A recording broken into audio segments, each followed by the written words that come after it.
Olá, gente, tudo bom? Como é que vocês estão? Estamos aqui mais um dia para gravar mais um episódio do nosso podcast Geração de Apaixonados.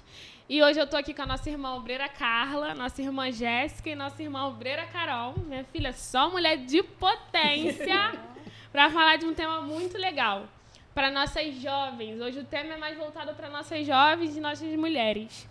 Príncipe ou laço? Como saber? Então, queria começar aqui perguntando para vocês, né, para uma de vocês, como começou essa história de namoro, essa cultura do namoro na nossa sociedade? Então, o namoro é uma palavra que vem da Espanha. Na Espanha, originariamente, a palavra namoro é enamorar-se. Enamorar-se é estar envolvido pelo amor. E ali naquela época, o namoro não é tão avançado quanto hoje. O namoro era um pegar na mão, sabe? Aquela coisa mais romântica, aquela coisa mais até infantilizada, né? Mas era algo assim mais puro, mais inocente. Conforme foi passando o tempo, foi se perdendo essa inocência, essa Pureza, questão, né? do Essa romantismo. Esse cortejo, né? Isso. E aí é bom e importante ressaltar que na Bíblia não tem namoro, né? Essa coisa foi inventada pelos homens, essa relação, né? Porque, biblicamente falando, era diretamente um casamento. Eram dados casamentos, não tinha essa questão de namorar. Biblicamente era mais como se fosse um casamento arranjado, né? Os pais mandavam ir buscar uma serva, como a gente tem o exemplo de Gênesis 24, quando Abraão manda ir buscar Rebeca, e era esse dado entre o seu povo, tanto que Abraão pede para o seu servo ir lá buscar Rebeca dentro do seu povo, não era preciso buscar fora o que já tinha dentro, que é até importante ressaltar isso para as nossas jovens hoje, que não é preciso buscar fora o que a gente já tem dentro. Então, essa cultura do namoro mesmo, essa troca, esse cortejo, é uma cultura dos homens. E uma coisa que também me chama a atenção é que, como a gente sabe, o namoro não está na Bíblia. Não existe isso. E como a Jéssica falou, era uma coisa muito familiar. O casamento, a instituição do casamento. E naquela época o casamento não era uma coisa individual. Sim. Era uma coisa familiar. As famílias se envolviam, a família ia atrás. E hoje a gente vê as pessoas pulando etapas. As pessoas entram no individual, buscam aquilo que para elas parece que é o correto, ignora o contexto familiar, as pessoas que estão à volta e buscam para si, entendeu? Então, o namoro, praticamente, ele veio para diminuir, de certa forma, o casamento, porque as pessoas, elas abreviam etapas. Existem pessoas que, por achar que já estão namorando, elas já vão casando, não casando, mas morando junto, elas vão abreviando etapas. Elas usam o namoro para, como se fosse dizer, para conhecer, para ver se vai dar certo, e vão tentando, e vão se dando e se lançando em coisas que... Queria ressaltar aqui duas coisas que eu achei muito interessante. Uma coisa que a Jéssica falou, de que a gente não precisa procurar fora o que a gente já tem dentro. É o famoso julgo desigual. Sim. Assim, eu vejo muitos jovens e jovens, meninas, caindo nesse erro, sabe? De tipo assim, eu consigo convertê-lo. Eu não diminuo o poder de Deus, porque eu conheço testemunhos de meninas que lutaram e tal. Mas é assim, eu penso da seguinte maneira, tem necessidade de eu passar por essa luta, de eu me colocar nessa guerra, porque às vezes a gente vai procurar alguém fora do arraial e a gente cai em julgo desigual. E isso é uma coisa muito complicada, e é o que a Carol falou também. Às vezes a gente está tão inerte no que a gente quer, nos nossos desejos, que a gente fica cega, né? A gente não consegue olhar para outra pessoa. Uma das coisas muito interessantes é essa questão da família. Eu acho que a família ela tem muita relevância quando você vai escolher alguém. É muito importante você ver como aquele menino, como aquele homem trata a família dele. Como é a relação familiar dele. Porque aquilo ali é uma carga que ele vai levar para dentro de um relacionamento. E a gente namora com o propósito de casar. O final do namoro, o propósito é o casamento, é o altar. Então, a gente tem que tomar muito cuidado com essa nossa escolha quando a gente for fazer. Também queria fazer um comentário sobre isso, que Provérbios 12:15 fala sobre os conselhos. E a nossa geração é uma geração que ignora muito os conselhos, tanto dos seus familiares, quanto dos seus líderes. E eu acho muito importante a gente ter essa visão de aceitar conselhos dos nossos líderes e dos nossos familiares, né? Porque quando Abraão ele mandou ir buscar Rebeca, é claro que o servo dele observou Rebeca, além dos sinais que ocorreram ali. Quem lê a passagem vai entender. Mas ele teve o conselho daquele homem de que Rebeca era a mulher indicada para Isaac. E às vezes a gente está tão cega pelos nossos sentimentos que a gente ouve os conselhos dos nossos líderes, mas não acata esses conselhos, né? O reinado de Saul caiu porque ele não ouviu conselhos, de outros reis também caiu porque não ouviu conselho. Então, que a nossa juventude possa se abrir, né? Não é uma vergonha você ouvir conselho, é uma vergonha você andar pelos próprios pés e cair num laço.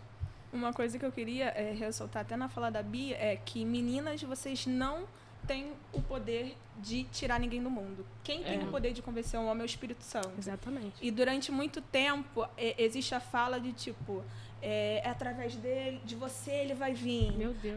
Você vai ser a ponte. Você não é a ponte de ninguém, você não é Espírito Santo. Meu Deus. E ponto. A questão que você falou é necessário você ir no mundo para buscar? A pergunta até que eu faço você vai precisar passar por isso? Você vai suportar sofrer? E fora que tem o pensamento também de que, quando eu casar, ele vai mudar. Exato. Quando eu casar vai ser diferente, vai ser uma outra realidade. Não vai. Não vai. Vai piorar. E a Bíblia, lá em 2 Coríntios 6,14 diz: não se ponham em julgo desigual com descrentes, pois o que tem em comum a justiça e a maldade? Ou que comunhão pode ter luz com trevas? Que harmonia entre Cristo e Belial? Que há de comum entre o crente e o descrente? Nada. Aqui não é a gente falando, aqui já é a Bíblia, palavra. Né? Quer acrescentar alguma coisa, Carlinhos? Sim, e julgo desigual também eu acho que vai muito profundamente numa questão de ideias, porque o namoro, né? Como a Carol estava falando sobre o namoro, que abrevia e já vai morando junto, vai se conhecer. Se conhecer que, na verdade, esse namoro que mora junto, ele se limita a apenas conhecer a parte da carne, né? A conjunção carnal. Quando você vê, você está num relacionamento com uma pessoa que você não sabe os ideais dela, você não sabe os pensamentos dela. Muitos relacionamentos acabam porque não tem compatibilidade de gene, de ideias ou qualquer outra coisa, né? Pessoas que não estão com o pensamento alinhado, né? A Bíblia pergunta, porventura andarão dois juntos se não estiverem de acordo? Tem que ter acordo no âmbito espiritual, no âmbito carnal também, porque é interessante, não vamos destacar isso. E na alma também, quais são os seus sonhos? Quais são os seus projetos, a sua vida, o que você idealizou, você e Deus primeiramente, porque antes de você conhecer uma pessoa, você tem o seu Deus, o que Deus falou para você, o que a outra pessoa que está vindo vai adicionar no seu chamado, o que vocês vão poder proporcionar juntos para o reino de Deus, também tem muito isso. Sim. E é muito interessante, porque antes da gente entrar em um relacionamento, a gente já tem sonhos e promessas de Deus. Deus, ele já nos fez promessas. Então, quando a gente for procurar alguém para nos relacionar, é muito importante colocar isso em consideração, colocar isso na balança, sabe? Porque até dentro mesmo do meio evangélico, eu conheço meninas que se decepcionaram e ficaram em relacionamentos que não batia. Por quê? O menino tinha chamado missionário de ir para a China. Deus chamou ela para ir para a Espanha. Então, assim, é muito importante a gente colocar isso na balança também quando a gente for procurar um relacionamento. É uma questão também, a gente às vezes pensa só no lado de namorar fora, mas a gente também tem que... Tô namorando dentro, mas quais são os ideais? Quais as promessas que Deus tem para a vida dessa pessoa? Isso aí. Porque se não tiver alinhado os propósitos, a vivência, as promessas de Deus para as duas pessoas, elas não vão ser úteis uma para outra, elas não vão servir, não serão compatíveis. Não porque é benção ou é laço, é porque são propósitos diferentes. Exatamente. Isso que eu ia falar, né? Porque é o demônio ou porque é Deus, porque é uma questão racional. Deus nos deu um cérebro, gente, pra gente raciocinar. E falando sobre isso, sobre racionalidade, a nossa geração é bem bem emocionada. Sim. E a gente toma decisão, né, baseado na emoção, lembrando que Deus é um ser racional. Ele age na racionalidade. Se fosse por sentimento, a humanidade estaria perdida. Então, nós, né, meninas principalmente, que somos mais emocionais, temos que, às vezes, abrir mão de um sentimento para agir pela razão dentro daquilo que Deus quer para nossa vida. Joelho no chão e perguntar o que Deus quer. Exatamente. E aí a gente entra em uma outra questão. Como eu posso me preparar para entrar em um relacionamento? Eu li uma frase de C.W. Lewis que me chamou muita atenção, que fala assim, que o coração de uma mulher, ele deve estar tão escondido em Deus que um homem, para consegui-lo, tem que persegui-lo. Tipo assim, tem que ir até Deus. E essa Provérbios vai dizer que mulher virtuosa, quem o achará? A questão não é você se preparar para o outro. Você tem que se viver Deus, sabendo que a pessoa que te merece vai te buscar em Deus. É isso. Sim. A gente fala muito de menina, você tem que se dar o valor. E eu não concordo, eu concordo. Eu tenho o meu valor. Você reconhece o valor que você tem? Quando a gente reconhece o valor que a gente tem e a gente estar em Deus, a gente não vai ser guiado por qualquer tipo de emoção. A gente pode até gostar de pessoas, mas a gente vai saber que aquela pessoa, antes de ter um relacionamento comigo, ela vai ter que me encontrar em Deus. E se ela não conseguir me encontrar em Deus, significa que não verdade.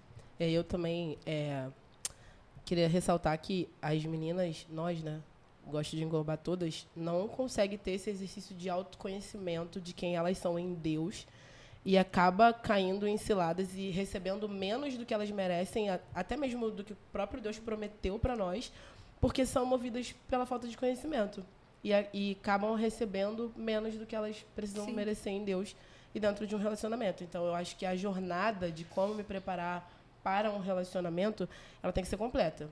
É o que eu quero de alguém, o que eu vou receber de alguém, mas também o que eu sou. O que eu vou oferecer também para alguém. Como que eu vou ser dentro de um relacionamento? O que eu vou merecer, o que eu não vou merecer, o que eu vou aceitar, o que eu não vou aceitar. Isso também é uma jornada de autoconhecimento e de relacionamento com Deus. Porque eu acho que a gente tem um relacionamento muito raso com Deus, a ponto de aceitar coisas rasas porque a gente não mergulha no nosso relacionamento com o Senhor. É verdade. E saber quem você é muito importante, o seu valor, né, Carol? Saber o que você quer fazer também da sua vida como mulher. Você vai ser dona de casa?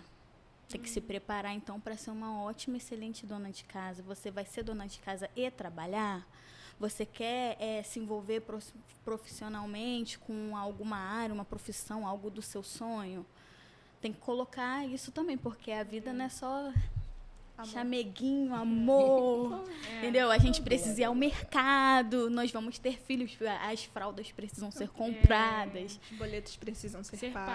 pagos. E uma coisa que eu reparo muito é que tem muita mulher que ela baseia a sua vida ministerial completamente na vida ministerial do seu marido. Gente, isso me dá... Porque o que acontece... Que agonia! Bebe uma água. Bebe. Porque o que acontece? Sim, a gente está ali para um apoiar o outro, a gente está ali para um ajudar o outro. Por isso que é importante você se preparar antes de entrar no relacionamento. Porque antes de entrar no relacionamento, eu construí uma vida com Deus. Eu tenho uma intimidade. Deus me fez promessas ministeriais. E quando eu achar alguém, essa pessoa ela vai complementar e vai me apoiar.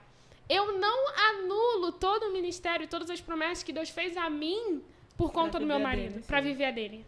Entendeu? A gente tem que saber separar muito bem as coisas. Eu não tô falando pra você largar ele de mão, não. Eu acho que se for conversado também dá pra alinhar.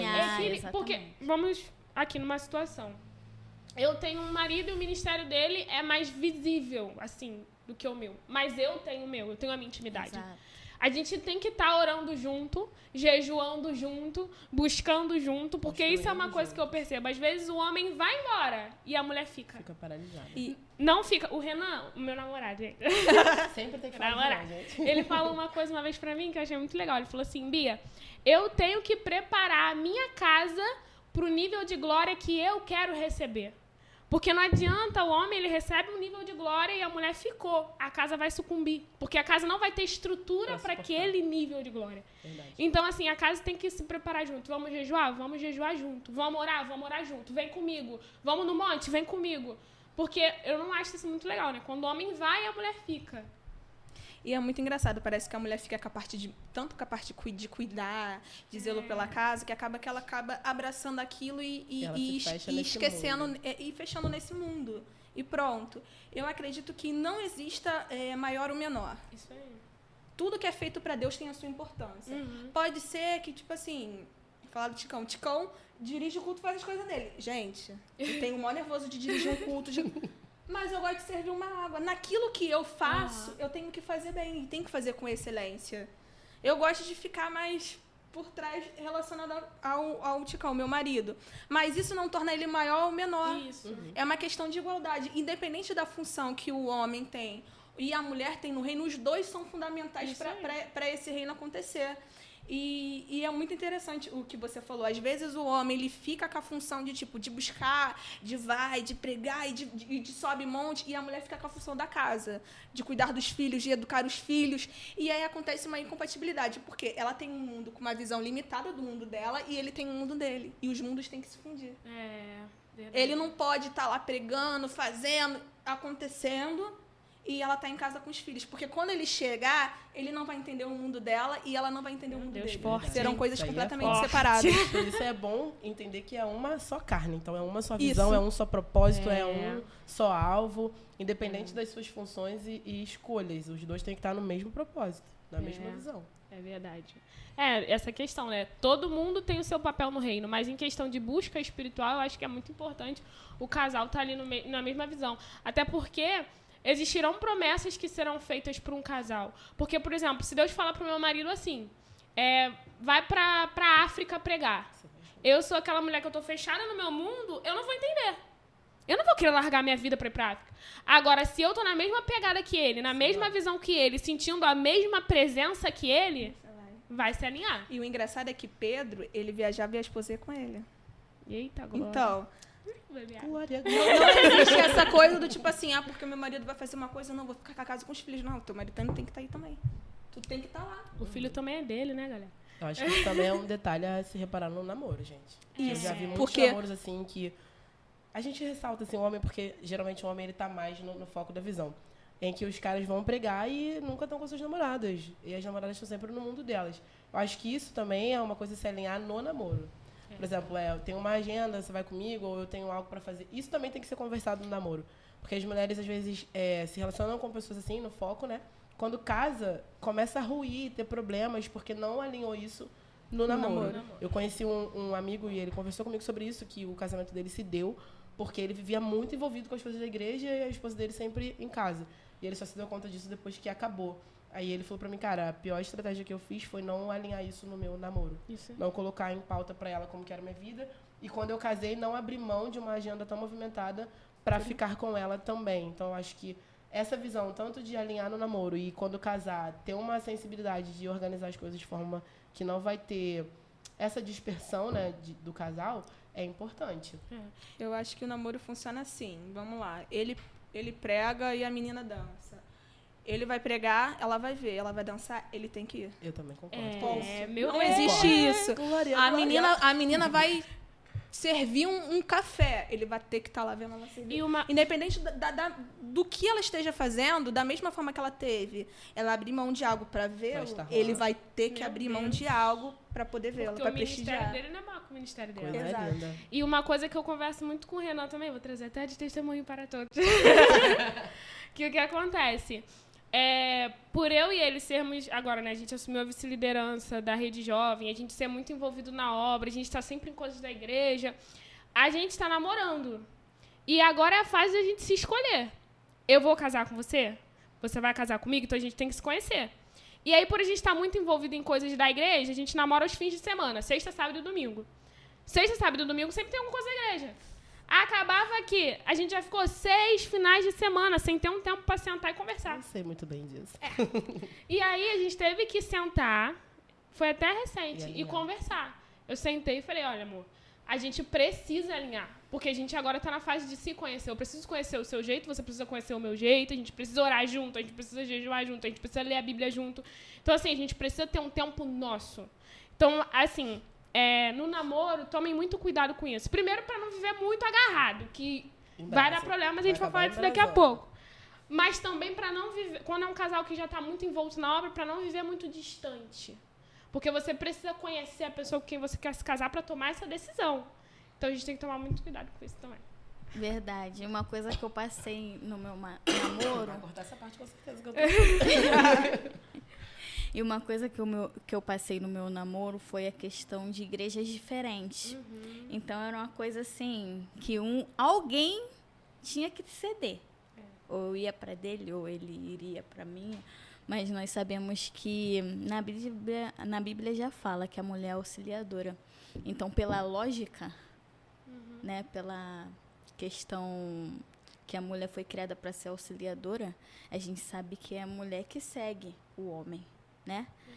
Ou, se Deus quisesse, ou falasse algo, ou quisesse quebrar esse paradigma, ele poderia falar ou nos direcionar até para uma terceira casa, uma terceira igreja. Então, foi uma coisa que a gente teve que orar muito.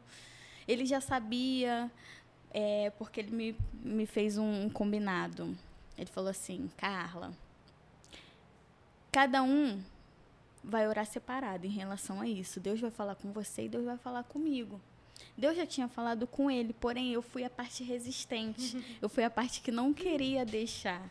E ali Deus, gente, olha, Deus trabalhou de uma tal forma assim no meu coração. Ele usou palavras, ele usou pessoas, ele usou sonhos e situações que acabei, de fato, vendo que realmente eu teria que ir para a igreja dele. Não foi uma coisa assim que, eu quero trocar mesmo de igreja e eu vou. Não, até porque eu tinha um apego emocional com a minha igreja, tinha um apego espiritual também, era a doutrina que eu seguia, né? Hoje em dia eu estou me adaptando a Betel, que todas nós somos atualmente.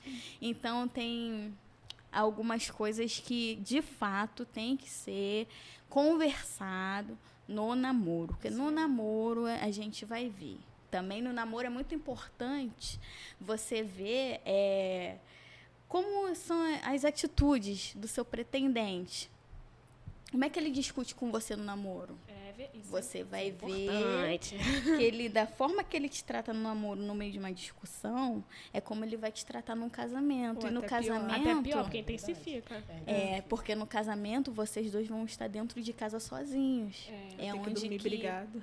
Exatamente. Será que ele é agressivo? Será que quando ninguém está vendo, ele tem um potencial alto de te agredir? Soco na parede. Grito. Soco nas coisas. Ou a famosa frase: eu tô tão irado que você nem sabe que eu tenho vontade de fazer. Gente. Meu Deus. Tem que E nem vou tomar saber. conta Tchau. disso. Exato. E esse livro aqui, que fala do namoro blindado, ele também tem uma parte que fala que o divórcio, ele começa no namoro. Eita, meu Deus. Você conhecer os sinais. Você conhecer a temperatura da pessoa. Namoro, beijar é bom? Mas não é só isso, entendeu? É para você ver a mente de quem você está se relacionando. Você precisa conhecer com quem você está se relacionando. E aí, a gente entra em uma outra questão. Eu conheci o menino me conheceu, eu me preparei ministerialmente, ele também está pronto ministerialmente. E agora? O que eu faço?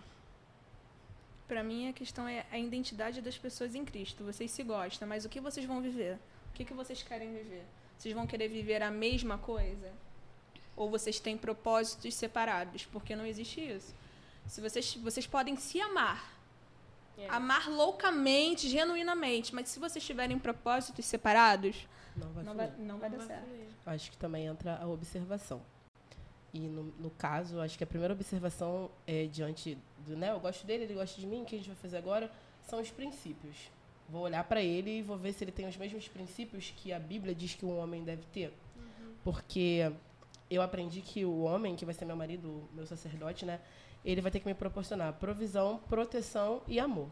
Dentro da Bíblia são esses 3 princípios. Ele vai me proteger, vai me amar e ele vai cuidar de mim?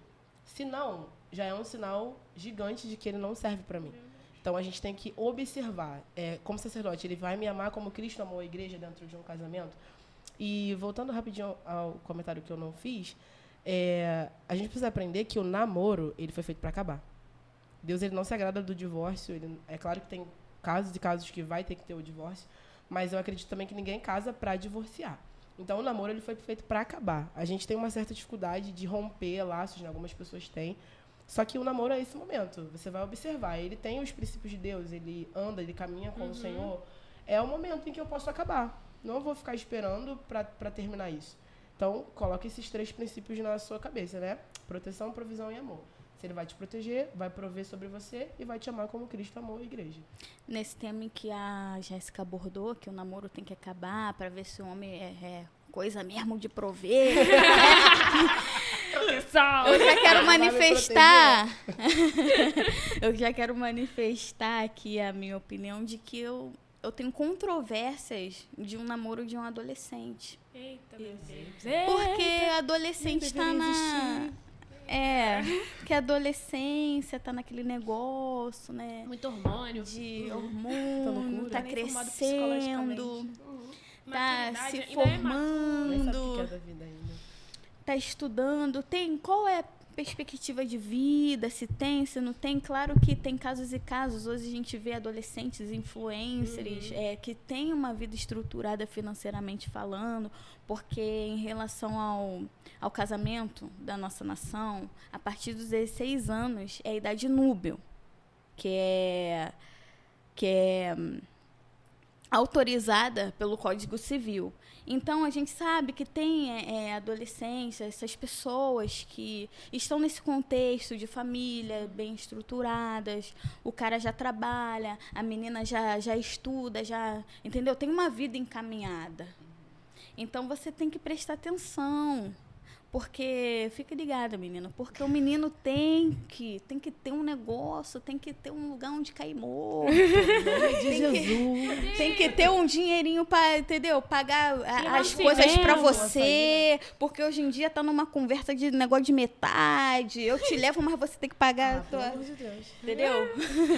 Tem que tomar cuidado, gente. Isso aí são sinais. Namoro, são sinais. Ele já é um provedor no namoro? Ele já te protege? Ele já te protege no namoro? Vai te amar como Cristo amou. Deus tá na casa, hein? Ele paga as coisas pra você no namoro ou você tem que dividir? Meu Deus. Imagina, no dia do Pegou, hein? casamento, você tá no cartório, vocês chegam lá pra pagar o casamento, ele vai com a metade e você tá desprotegida, não tá com a outra. Como é que vai rolar esse casamento? Porque para casar tem que pagar. Se não for a pessoa hipossuficiente, né? Que tem todo um amparo pela lei para ter um casamento gratuito. Porém, se ele tiver dinheiro suficiente, você não. Por você só, você não pode falar que é hipossuficiente sozinha. Precisa também entrar a comprovação da renda dele. Ele tem, você não. E ele não é provedor para você. E você ainda está construindo a sua vida. Como é que vai ser isso? Como é que vai ser a finança dessa casa? Como você vai ser tratada? Eu acho que, assim, eu concordo com você, mas eu acho que uma coisa é a pessoa não ter condição, mas ela ser uma pessoa esforçada. Sim, isso também eu é. concordo. Ser uma pessoa esforçada, que é uma pessoa que tá algo aconteceu, acaso, a gente não tá falando dessa situação aqui, que fique claro, a gente tá falando aqui da situação do cara mesmo que tem ou que pode, mas não faz. A gente tá falando desse tipo. E é o que a Carlinha falou. Eu também sou meio pé atrás com essa questão de namoro na adolescência. Porque o período da adolescência é o período de formação de caráter. Então, assim, é um período que você está formando a sua cabeça, você está formando as suas ideias, você está formando a sua vida financeira. E fato é, quando você começa a se relacionar com alguém, você vai ter que abrir mão de algumas coisas para dividir tempo com aquela pessoa. Por exemplo, um tempo que você poderia estar estudando, você vai ter que dar uma abdicadinha aqui para poder preservar o seu namoro em algum momento. Então, assim, e o adolescente, ele tem cabeça para separar as coisas, porque o início do namoro, que é aquela paixão avassaladora, você fica sem cabeça.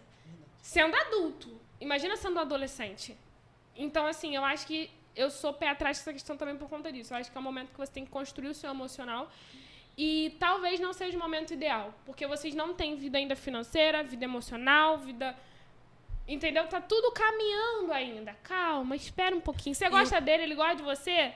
Dá uma segurada. Fala assim, espera uns 2 aninhos aí, daqui a pouco a gente vê. Se E uma for de coisa Deus. que mais chama atenção nesses casos em adolescência é porque a gente abordou de pessoas com a mesma idade. Mas a gente vê muitos casos de meninas com 12, 13 anos namorando garotos de 17, de 16. Senhor. Isso pra mim é um crime. Ponto. Primeiro ponto. Porque uma menina de 12 anos, 13 anos namorando alguém beirando a maioridade ou até mesmo às vezes um cara de 18 anos é uma coisa que pra mim não é considerável. Fora que existem meninas que passam por muitas situações de abusos lá na frente que relata abusos porque começou a namorar muito cedo. Uma menina de 12 anos namorar alguém de 17, de alguém de 18, é inconcebível. E o trauma que essa menina vai gerar pelo tempo que foi abdicado de escola, de amigos que ela vai precisar desfazer para poder acompanhar a vida dele, de rupturas mesmo, de vivências, coisas que ela teria que viver e não vai viver porque tá namorando alguém que é muito além da idade dela. Não existe isso de você de 12, 13, 14 anos ser maduro. Você não é maduro. Ai, porque eu sou muito madura para minha idade. Não, você é completamente manipulável. Por isso que ele quer ficar com você. Muito manipulável. Eu acho que entra cara- até o contexto da etapa. É uma etapa enorme que você está pulando. E fora que, vamos lá em questão de abusos, que a gente sabe que acontece. Um cara de 18 anos namorando uma garota de 13 anos, ele vai ter um controle sobre a mente dessa garota completamente... A garota vai estar na mão dele. Então, de repente, amigas que ela falava, ela não vai falar mais. Pessoas que ela andava, ela não vai andar mais porque ele não gosta. E pra ela, ele vai ser um Deus. Entendeu? Então, a gente tem que ter muito cuidado com isso. Não só com adolescentes da mesma idade namorando. Por quê? Porque você não vai ter dinheiro, você não tem maturidade emocional, física. Você não tem. Não existe um fato de que porque eu namoro porque eu sou muito madura pra minha idade. Não. Você tem a sua idade, você tem a mentalidade da sua idade. Ponto. E eu acho também muito importante a gente conversar com a liderança. Porque às vezes quando a gente entra em um relacionamento, a gente tá tão inerte na nossa ideia que a gente não escuta a nossa liderança. Às vezes a nossa liderança dá um conselho e a gente não ouve. Então, cuidado. Quando você entrar em um relacionamento, ouça a sua liderança. Às vezes eles sabem de coisas que vocês não sabem. E aí, entrando em outro assunto. Como eu mantenho uma santidade no namoro?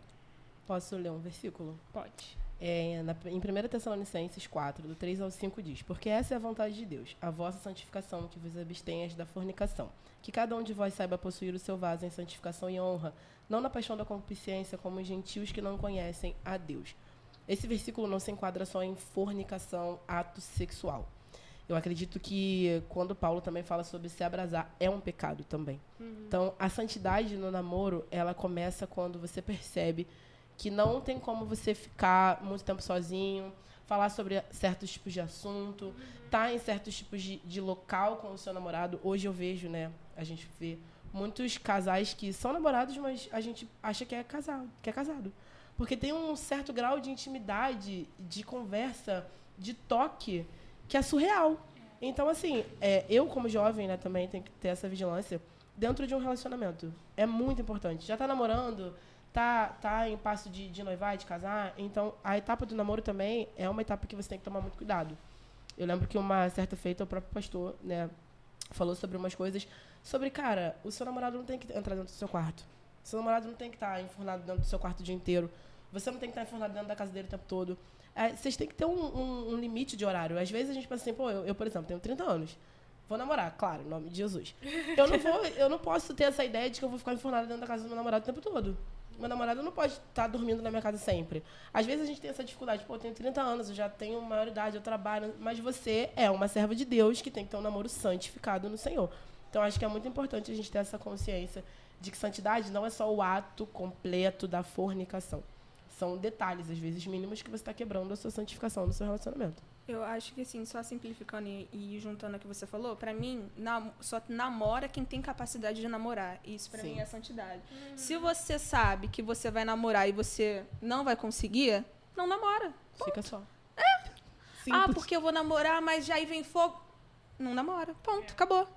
Porque, e também tem aquele lance, porque então vamos casar rápido. Já vai Também casar já é um rápido pra fatal não pecar. Não, gente, você tem que casar no tempo certo, conhecendo, vivendo. Não tenho capacidade de desfrutar do namoro, não namora. Verdade. 2 adultos que se encontram, certamente 2 adultos têm o seu tempo totalmente completados. O homem, por ele ser o provedor, ele tem que ter um trabalho, pelo amor de Deus, hein, gente? Jesus. Em nome de Jesus, hein? Tem que trabalhar, poxa. A pessoa que fica enfurnada todo dia, Ela pra minha casa só 1, fica 2, comendo, 3, 4, comprou um 5 refrigerante. Comprar um horas. lanche. E não tem um trabalho, gente, não estuda, não tem um crescimento Uma ocupação. pessoal, não lê um livro, não lê a Bíblia, não faz nada. Pelo amor de Deus, o homem tem que trabalhar, a menina também vai fazer as coisas delas. Graças a Deus, hoje a mulher trabalha, hoje a mulher estuda, hoje a mulher tem a vida dela. E 2 adultos são assim. Tem que ter o tempo ocupado, porque mente vazia, né? Oficina do já. diabo. E lá em 1 Coríntios 6 diz assim: fujam da imoralidade sexual. Todos os outros pecados que alguém comete fora do corpo os comete. Mas quem peca sexualmente peca contra o seu próprio corpo. Acaso não sabem que o corpo de vocês é santuário do Espírito Santo que habita em vocês? Que lhes foi dado por Deus e que vocês não são de vocês mesmos? Vocês foram comprados por alto preço, portanto glorifiquem a Deus como seu próprio corpo. Quando eu comecei a namorar, o nosso pastor ele disse uma frase muito legal. E já que a gente está falando para meninas, essa vai para vocês, meninas. Quando você entra em um relacionamento e o cara ele fica te pressionando a ter algo a mais, primeiro que ele está faltando contra-respeito com Deus. Ele não está honrando a Deus. E segundo, ele está faltando contra-respeito com você. Porque um homem que te honra e que te ama, ele te guarda. Ele cuida de você. E assim, se ele tá te forçando ou tentando te induzir a ter algo a mais, ele tá querendo tirar uma das coisas que você tem de mais precioso, que é a sua salvação. Então, se esse cara ele te ama e ele te respeita, ele vai te ajudar a manter e a guardar a sua santidade e a sua santificação. Não cai nesse papinho de que ele me ama muito e por isso ele quer dormir comigo. Não. Na verdade, ele não consegue se controlar. Ele não está te respeitando, não está respeitando o seu corpo, não está respeitando a Deus, não está respeitando o Espírito Santo. Então, assim, muito cuidado. Quando você começar a namorar, repara nisso. Como ele te toca, como ele te trata, como ele fala com você e o que ele fala com você. Porque a Bíblia diz que tem que amar como Cristo amou a igreja. E Cristo, ele trata a igreja como? Aí é que eu falo, ele é um cara que ele está lendo a Bíblia, ele está seguindo a palavra, ele está se dedicando à obra. Porque se ele ama a Deus, primeiro que ele não vai te trair, porque, no caso, além de te trair, ele estaria traindo a Deus. Então, se ele é um homem de Deus de verdade, já é um pontíssimo positivo. Porque muita coisa ele não vai fazer, porque, em primeiro lugar, ele vai pecar contra Deus. Então, fiquem de olho nisso aí. Mais alguém quer falar alguma coisa? Não? E aí, agora a gente entra em outro ponto. Sinais de que um cara é de Deus ou não é? Eu acho que são mais perguntas que você tem que, através da sua vivência com ele, responder. Ele te aproxima de Deus? Como ele trata a mãe dele? Como ele tá quando ele tá com raiva? Se ele grita toda hora quando tá com raiva, ele vai gritar com você. E, cara, se ele grita com você no namoro, provavelmente no casamento ele vai fazer coisa pior. Porque no casamento vocês vão estar debaixo do mesmo teto, não vai ter teu pai, tua mãe, teu tio, algum responsável ali pra você, não vai ter ninguém. Então vai ser você e ele. E a gente sabe que o homem é bem mais forte do que uma mulher. Verdade. Então, como é que é isso? Quando ele tá com raiva, ele dá soco na parede? Quando ele tá com raiva, ele fala coisas que depois ele vai falando, ai, me desculpa, não queria falar isso. É uma coisa que através da vivência mesmo, de pontos, a roupa... se ele fala que toda hora, mesmo você com uma veste que não seja imprópria ou indecente, toda hora ele fala, troca isso, não quero isso, não fala com aquela pessoa. Entendeu? São passos que se uma pessoa no namoro, ela já quer limitar com quem você fala, onde você vai, que horas você chega em casa, quantas vezes você vai ou não na rua com a sua mãe, com o seu pai, são sinais de que no casamento ele vai te tratar ou vai te segurar de uma maneira muito grande. Eu acredito que o maior sinal de todos é você observar o relacionamento dele com Deus e a forma que ele é com o Senhor. Depois entra essa questão, né, do relacionar dele com você. E uma coisa muito importante que acontece muito é sobre nós mulheres, muitas das vezes, fechamos os olhos para algumas situações. Por exemplo, a Carol falou sobre, ele fala coisas, mas depois ele me pede desculpa. Ele pediu desculpa, tá, mas ele fez. Se ele não tem domínio para se segurar e não fazer o que ele fez, a desculpa dele para mim não serve. Ele tá fazendo e ele vai fazer de novo. Só que muitas das vezes a gente fecha os nossos olhos e ignora isso. Eu acho que isso não é um ponto a ser ignorado. Compara ele com Cristo. Eu tenho tido muito esse pensamento.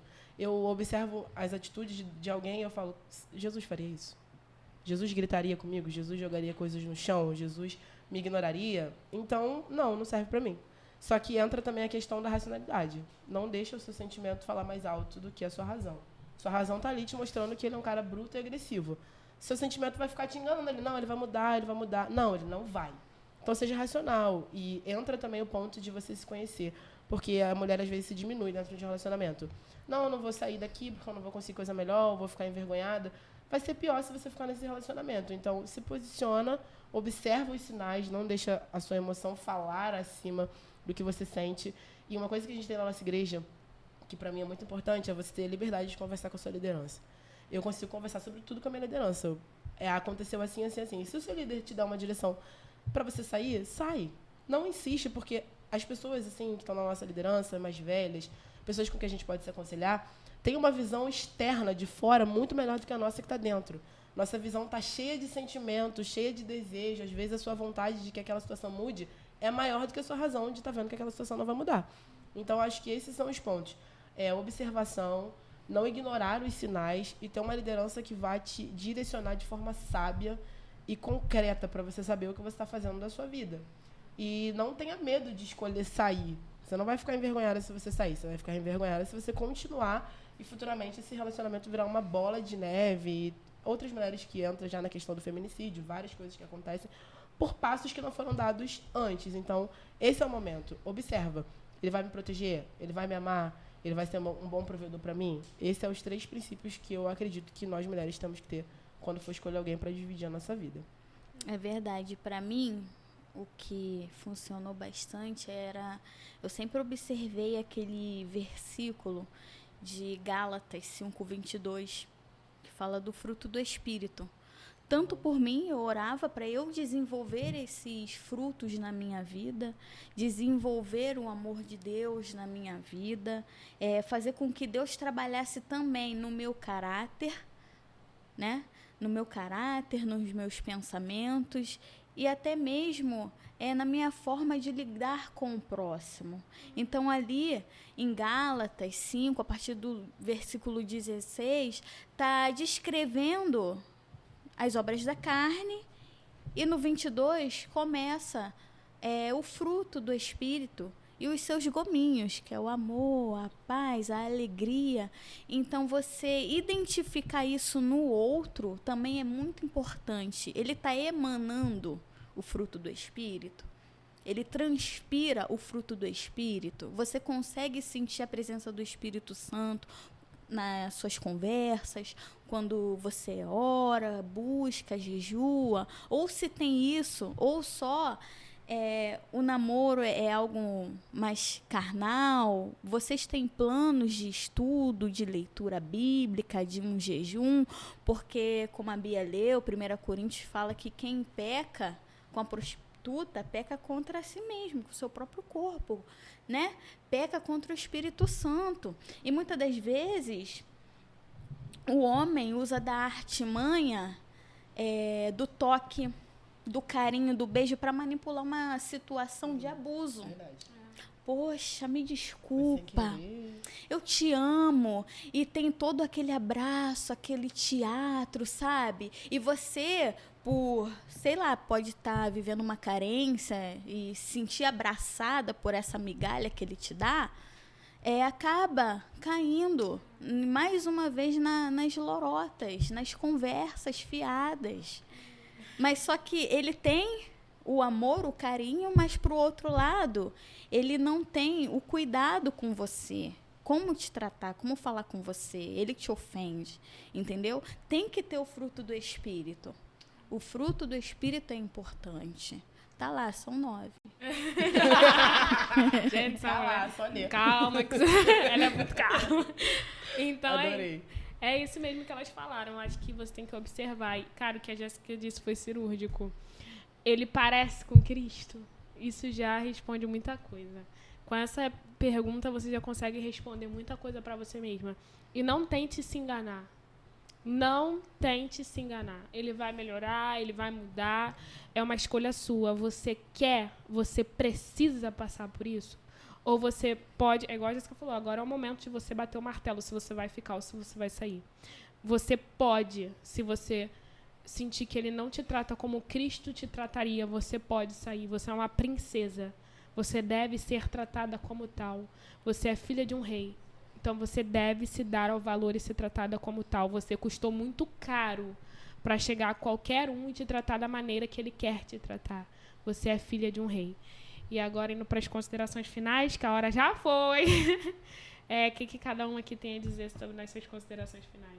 Eu acredito que ninguém tem o poder de decidir por você. Eu acho que através de tudo que a gente quis passar para todos, você analisa, pensa, ora, jejua, busca, examine, para você mesma ter a capacidade de decidir. Não, eu só queria trazer uma ressalva que o casamento não é só uma instituição para nós. Eu vou casar e meu casamento vai ser para mim. O casamento ele foi constituído para um propósito de Deus. Então, quando você entende isso, você toma mais cuidado para escolher um namoro, um noivado e um casamento. Então, essa mente aberta, já que você entende que o seu namoro ele é um algo para Deus, você já consegue ter uma peneira um pouquinho mais fechadinha para escolher o seu relacionamento. Então, eu acho que ficou bem claro o que a gente falou aqui, né? E que as meninas fortaleçam os seus emocionais. Fortalece o seu emocional, se conheça emocionalmente, porque a maior arma de um homem para ganhar uma mulher é a sua fraqueza emocional. Então, fortalece o seu emocional, ordena seu interior, organiza seus valores que você não vai abrir mão, que são inegociáveis.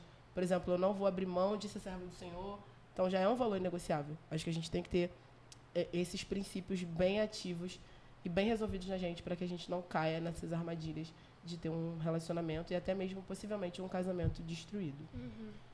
Concordo. Leiam bastante, estudem bastante, aproveitem o seu momento de solteiro, se dedique ao Senhor, não fique ansioso, porque Deus tem preparado coisas extraordinárias para nós. Se você se esconder, como a Carol, ela citou uma frase de C.S. Lewis. Se esconder, buscar morar no esconderijo do Altíssimo. Você vai ser protegida não somente de coisas que podem acometer no seu físico, mas também você vai levar para a sua vida livramentos no âmbito emocional, sentimental.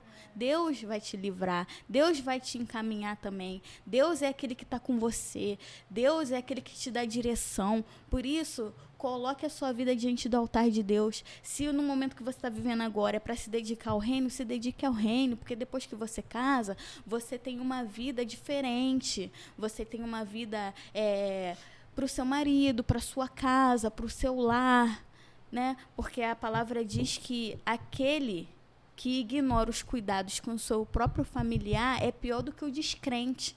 Então, temos que ter em mente aquilo que Deus está colocando nas nossas mãos, porque casamento é coisa séria, gente. Casamento é responsabilidade. Você assina um contrato com 2 testemunhas. Casamento, ele demanda fidelidade. Casamento é compromisso. Por isso, nós temos que estar prontos para isso. Se você acha que ter uma pessoa agora vai te atrapalhar, vai atrapalhar na sua busca em Deus, vai atrapalhar naquilo que você idealiza para você está estudando, você está trabalhando, você está buscando algo, descanse e espere no Senhor. Saiba também o seu termômetro, saiba também o seu cronômetro. Em que fase da vida você está? Isso é muito importante. E é isso, meninas, o pessoal que está assistindo, e eu concordo com tudo que elas falaram. Leia a Bíblia, estude, busque o seu profissional. E é isso. Assim a gente encerra mais um podcast e até a próxima.